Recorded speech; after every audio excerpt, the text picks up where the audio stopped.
Start.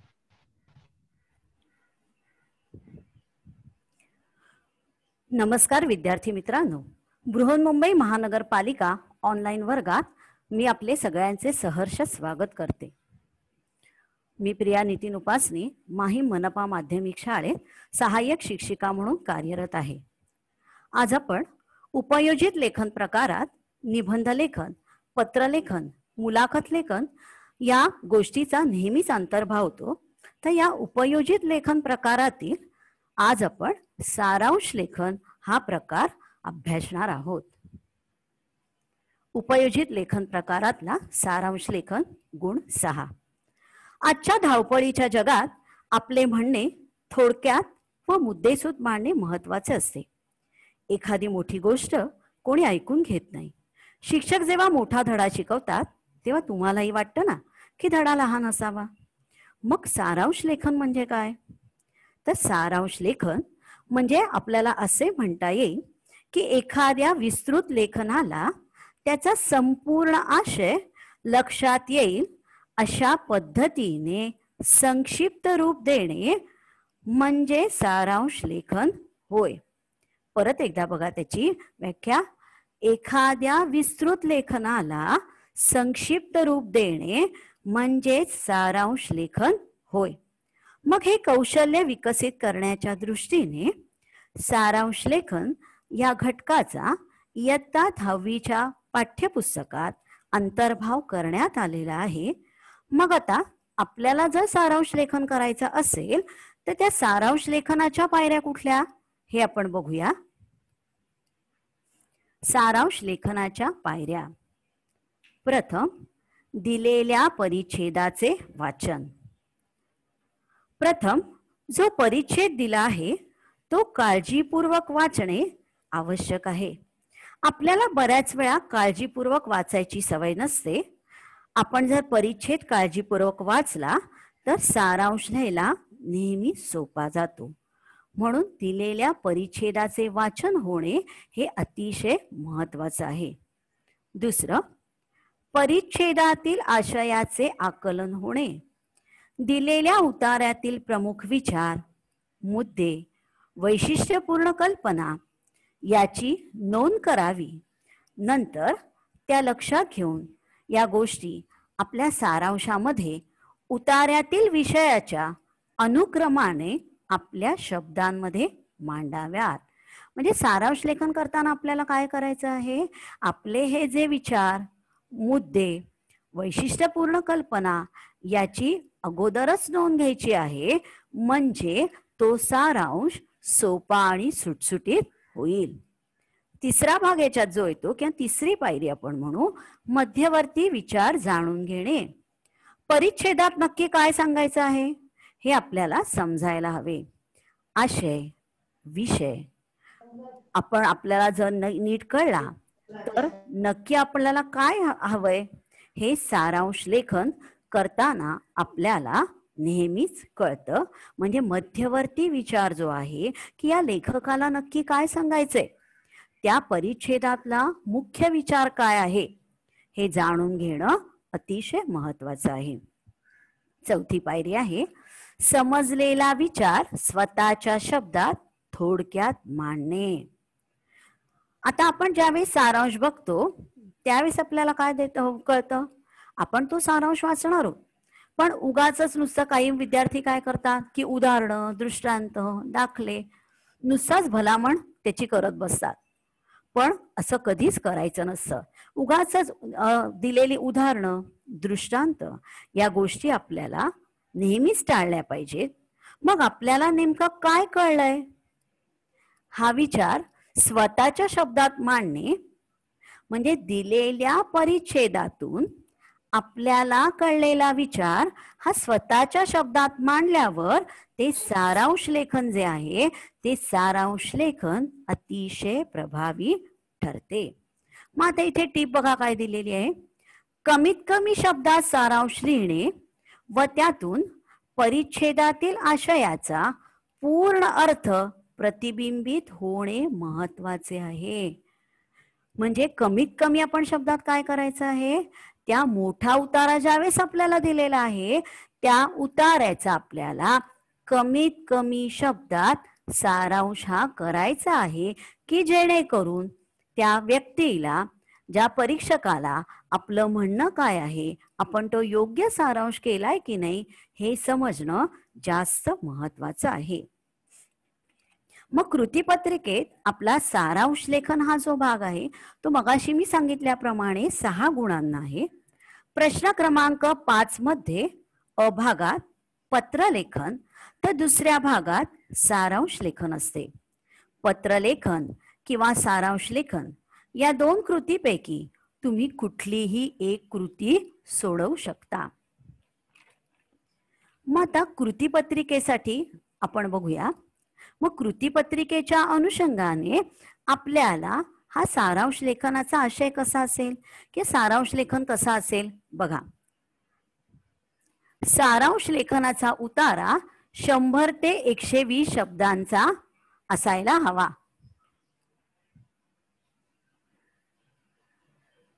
एक minute.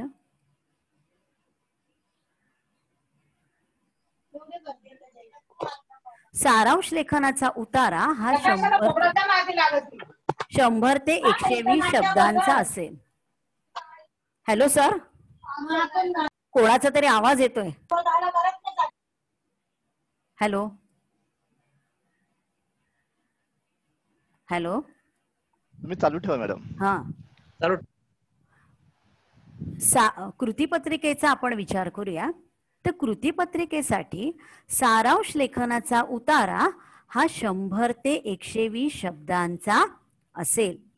म्हणजे दिलेल्या परिच्छेदाचा कमीत कमी सारांश लिहिणे यात अपेक्षित आहे.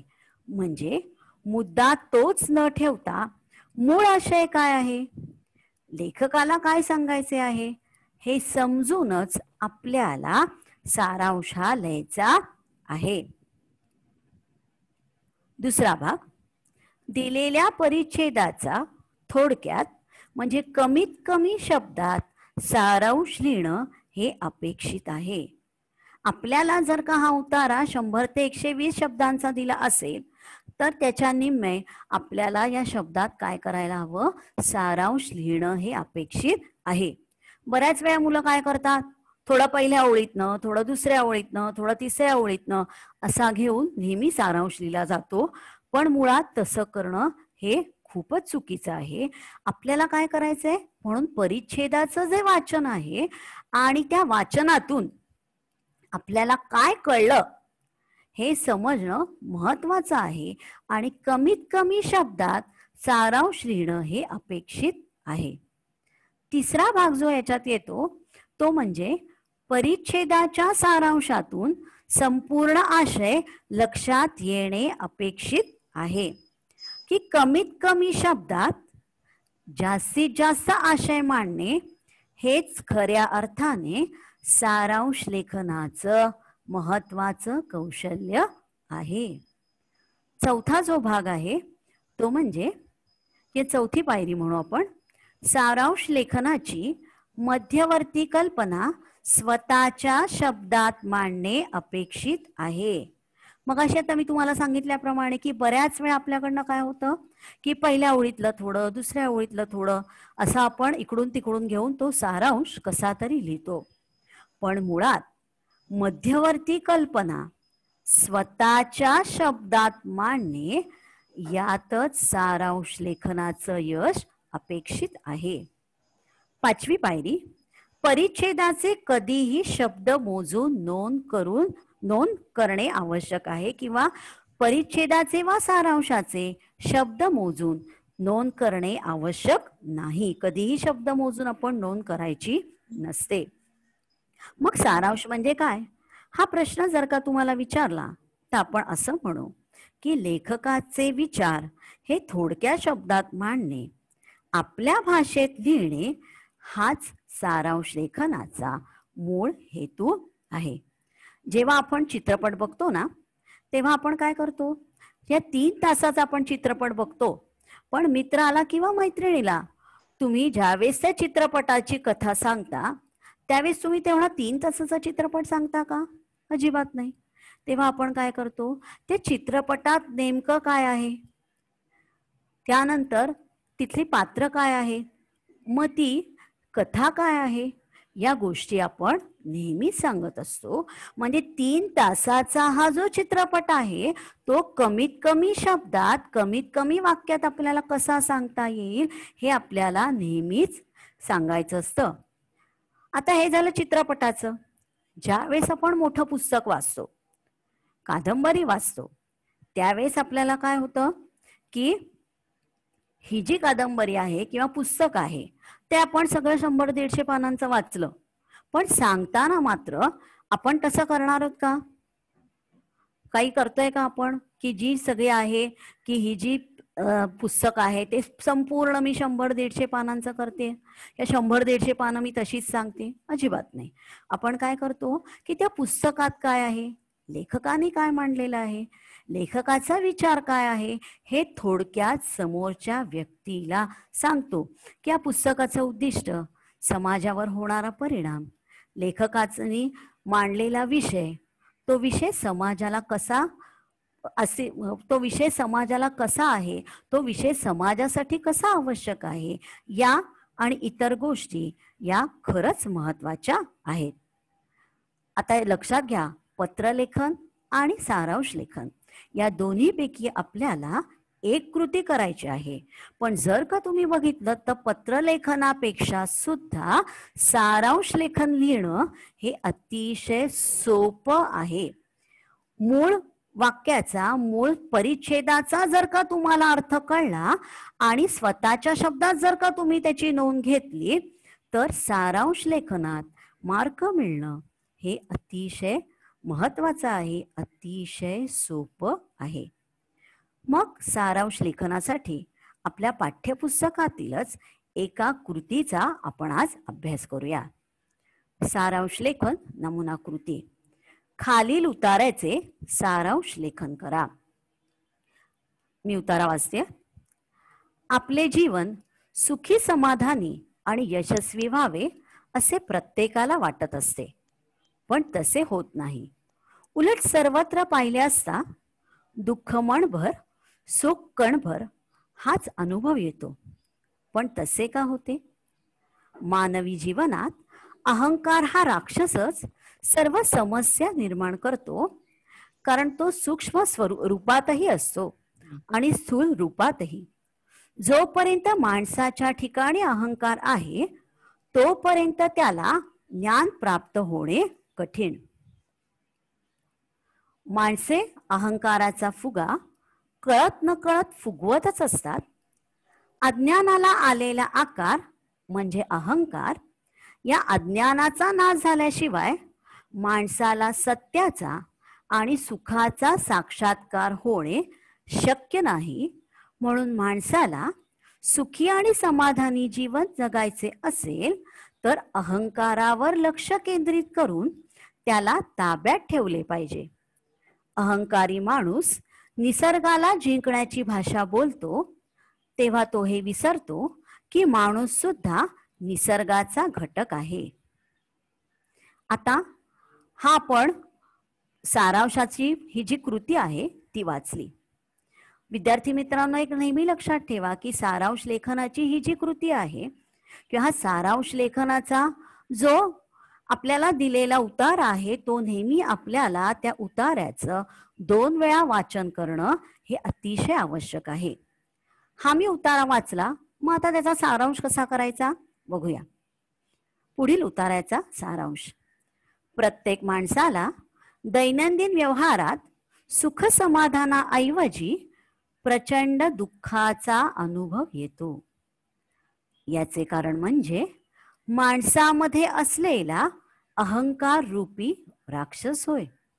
अहंकार विविध रूपात माणसाला खऱ्या ज्ञानापासून वंचित ठेवतो. म्हणूनच स्वतः निसर्गाचा घटक असूनही माणूस निसर्ग जिंकण्याची भाषा करतो. माणसाने अहंकाराला जिंकायला हवे. परत एकदा मी वाचते, बघा कशा पद्धतीने सारांश केलाय. प्रत्येक माणसाला दैनंदिन व्यवहारात सुख समाधानाऐवजी प्रचंड दुःखाचा अनुभव येतो, याचे कारण म्हणजे माणसामध्ये असलेला अहंकाररूपी राक्षस होय. अहंकार विविध रूपात माणसाला खऱ्या ज्ञानापासून वंचित ठेवतो. म्हणूनच स्वतः निसर्गाचा घटक असूनही माणूस निसर्ग जिंकण्याची भाषा करतो. माणसाने अहंकाराला जिंकायला पाहिजे. आता हा झाला आपला पुस्तकातला पाठ्यपुस्तकातील सारांशाचा उतारा.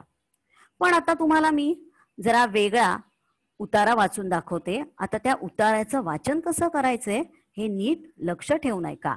परीक्षेत तुम्ही म्हणाल आमच्याकडे अजिबात वेळ नसतो, पण तरी सुद्धा त्या उतार्याचं वाचन करणे, नीट लक्षपूर्वक वाचन करणे हे सगळ्यात महत्वाचं असतं. हा उतारा ऐका. अपयशाने खचून न जाता अखेर 7व्या खेपेस एव्हरेस्टवर पोहोचण्यात मी यशस्वी झालो. आम्ही सभोवार नजर टाकली. मेलरी व आयर्विनची साहजिकच आठवण झाली. 1924 मध्ये एव्हरेस्टवर जाण्याच्या प्रयत्नात ते कुठेतरी बेपत्ता झाले होते. त्यांची कुठे काही चिन्ह दिसतात का हे पाहिलं, पण काही नजरेस पडले नाही.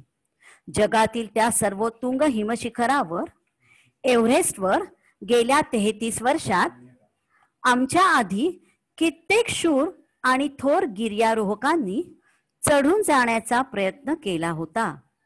त्यांनी निकराची झुंज दिली, परंतु त्यांना यश मिळाले नाही. त्या सर्वांचं कृतज्ञतापूर्वक स्मरण झालं, कारण त्यांचे प्रयत्न, अनुभव व ज्ञान यांची शिदोरी आमच्या पाठीशी होती. म्हणूनच आम्ही हे भव्य यश मिळवू शकलो होतो. आता मी हा जो उतारा आहे तो पुन्हा एकदा वाचते, म्हणजे सारांश लेखनाला आपल्याला परत एकदा सोपं पडेल. परत एकदा ऐका. अपयशाने खचून न जाता अखेर 7व्या खेपे यशस्वी झालो. आम्ही सभोवार नजर टाकली. मेलरी व आयर्विनची साहजिकच आठवण आली. 1924 मध्ये एव्हरेस्टवर जाण्याच्या प्रयत्नात ते कुठेतरी बेपत्ता झाले होते. त्यांची कुठे काही चिन्ह दिसतात का हे पाहिले, पण काही नजरेस पडले नाही. जगातील त्या सर्वोत्तुंग हिमशिखरावर एव्हरेस्टवर गेल्या 33 वर्षात आमच्या आधी कित्येक शूर आणि थोर गिर्यारोहकांनी चढून जाण्याचा प्रयत्न केला होता. त्यांनी निकराची झुंज दिली, परंतु त्यांना यश मिळाले नाही.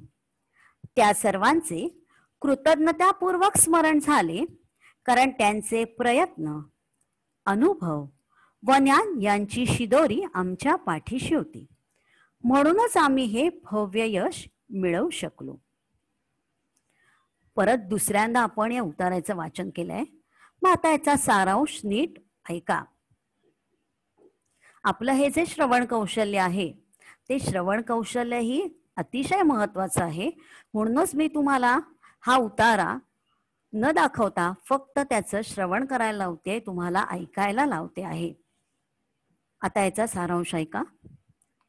6 वेळा अपयश आले तरी तेनसिंग नोर्गे यांनी 7व्यांदा एव्हरेस्टवर जाण्याचा प्रयत्न केला आणि ते त्यात यशस्वी झाले.